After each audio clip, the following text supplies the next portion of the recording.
Buongiorno, welcome to the extension. Right, so we've finished phase one, which is a single story extension, and I have learned a hell of a lot. And we are in a strange position now of, do we want to accelerate forward into going from completing the single story side to straight away doing the double story side?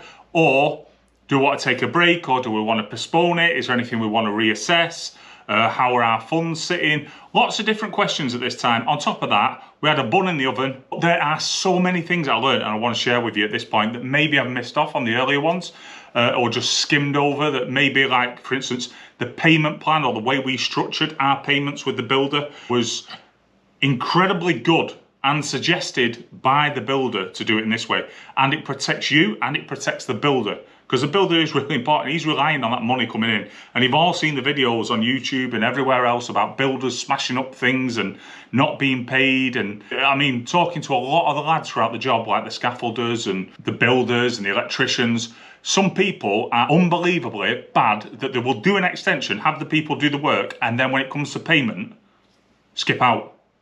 It is crazy. Or try and downgrade the work that they've done, or try and find issue with it so they don't have to pay. So you can understand the builder needs to be protected from that. And also, just because some people just don't have the money that they think. Because when you do this extension, it can be a money pit. There are strange things. Anyway, at this point, we decided to take a break, okay?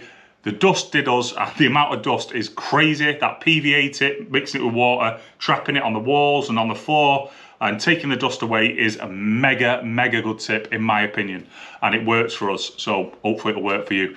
We decided to take a break from going from the single story, which is this complete, and now moving to the double story, which is this is the dream. And the reason being, during the first extension, my wife was pregnant with our Dylan the villain, and he was due to be born very soon, so we thought, let's just take a few months break now, and then go back to it. Our builder had another job that he could pop off to, another big job for a few months, and then return after it. And that was perfect for us, just to allow the baby to our Dylan to be born, and also to sort of backlog some more funds towards the build, because the build had increased in price, not because of the builder, because of COVID-19. Everybody knows what happened, and this was like, going into the second story was like literally when the UK prices of everything, especially building materials like timber and things like that, had skyrocketed through the roof. So it was affecting how much our double side extension was going to cost. And there was a lot of uncertainty around the marketplace at that time, and nothing was able to be locked in definitively about how much materials were going to cost, basically, because people were scrambling all over one another to get it. Anyway, you know enough about COVID. One of the main points that we learned about this, and that I've learned from watching the videos and comments that I've seen on my videos, and is payments. Payments, I'm not going to go into how much things cost, because I don't think that would be relative, especially over time. And I wouldn't like people to hold me to account of, oh, Goldfish Johnny paid that. The safest method of payment is a structured plan. So what we did was, on the single story side, which worked fantastically for everybody, a 5-stage thing. So it was initial deposit. Then when you get to damp proof level, then there is another lump sum gone. Then when you get to wall plate, there is another lump sum paid. Then it was watertight, and then it was ready to paint, RTP, ready to paint, finished. So he was paid completely off at that stage. They were all weighted pretty much equally. So like a fifth at each stage, if you like, barring the deposit. The deposit was a smaller amount. And I think that's, it protects you as the customer, or the client in this case.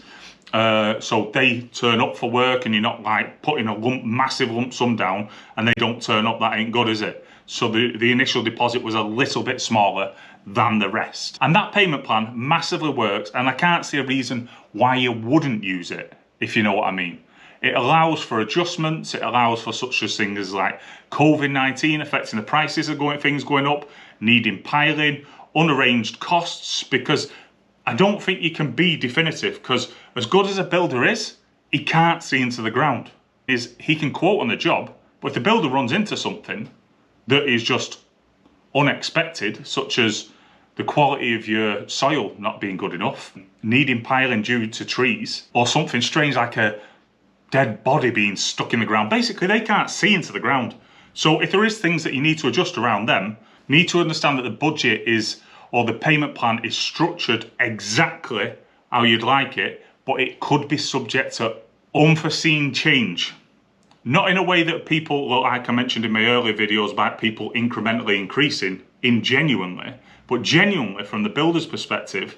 If you look at it from their perspective, they can quote you on something, but if something arises, such as what I've mentioned there, like piling, the floor, costs of materials, like due to unforeseen circumstances like COVID, inflating massively, then there is a genuine reason why the builder may need to increase the price. But it needs to be a genuine reason, because why would the builder want to complete the job or do the job if they ain't going to make money? Because they're there working, not for the fun of it, but they're trying to feed their families as well. So you have to work with the builder. And that brings me nicely on to my next point, is it literally is working with your builder to understand the problems that you're going to encounter, like the waste pipe that we boxed in, access points. Like, I'm blessed with this house because our house has got a side garden and a side garage. So access was really, really easy. But a lot of these, like a lot of modern day houses or houses within the estate only have that like 80 centimetre width down the side. And that makes access or the job so much harder, because the amount of wheelbarrows that need to go down there and God knows what else that has to go in and out, in and out. And if the only access point that they've got is down the side by 80 centimetres, that makes that job a lot harder for them. Therefore, making it more time consuming. Therefore, making it more costly, if you understand what I mean. So I learnt a lot about what goes into an extension, and it isn't that easy. It really isn't. So now we're going to be doing the double story extension. I'm very happy with the builder. Immensely happy. I mean, overjoyed. If you don't get that stage right about appointing the right builder, this could be an absolute nightmare. And I loved this process of extending this house. I absolutely love the house I live in. I love the people that worked on it. I was blessed beyond belief. I made one mistake early, which was the architect, which is in a previous issue. But all in all, I was buzzing with the team around me. I wasn't buzzing with the environment, with COVID happening, but I was happy with the team I'd got. I mean, I was blessed beyond belief. And I've seen the horror stories. I've read some of the comments from people that have watched the videos and shared their experience. And it further reinforces to me about how important it is to take that stage, that beginning stage, really seriously. Like the video that I did on how to find a good builder, there's gold dust in that. There really is gold dust. If I was to do this again, I would literally drive round and find extensions in my local area and knock on 5 doors to find 5 different builders. Because if you get that wrong builder, oh my word, it can turn your dream into a nightmare, can it? I mean, I could go on for days about issues, problems, but when we encountered issues, I had the problem solver in the builder right there to correct them. So I didn't have an issue in regard to that. But it was very enjoyable. Anyway, so all in all, we were set and ready to rock and roll and do this double story side. And I mean, I'm just going to pop you a little picture here of a snippet of an insight into like what it's like. Look at that.